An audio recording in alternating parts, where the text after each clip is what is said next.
Welcome to our channel. Today we how to disable card usage in the Amex app for online purchases. Detailed guide step by step clearly. Open the Amex app on your mobile device. Log in to your account using your credentials. Once you're logged in, navigate to the main menu. Look for the section labeled Account Services. Tap on Account Services to access various options. Scroll down until you find the Card Settings option. Select Card Settings to see your card information. Locate the Manage Usage or Similar tab. In the Manage Usage section, you will see options for transactions.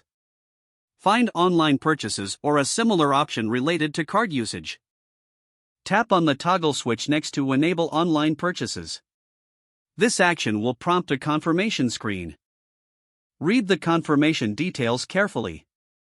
If you wish to proceed, confirm by tapping Yes or Confirm.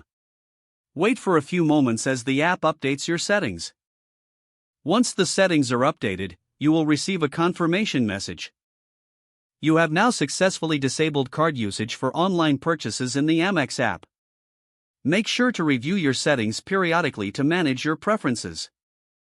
If you encounter any issues, consider contacting customer support through the app. If the page does not load, refresh the browser or try again in a private or incognito window. Make sure you are using the correct email address, then retype it carefully to avoid small typos. If your password is not accepted, use the reset option and create a new strong password you can remember. Check your spam folder for verification or security emails, then complete any requested confirmation steps. Enable two-factor authentication if available to improve account security and reduce unauthorized access risk.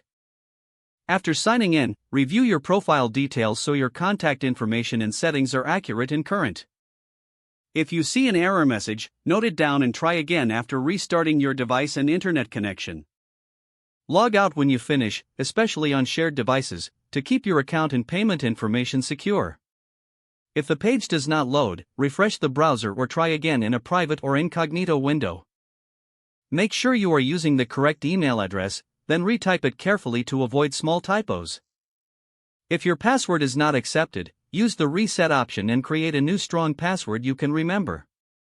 Check your spam folder for verification or security emails, then complete any requested confirmation steps.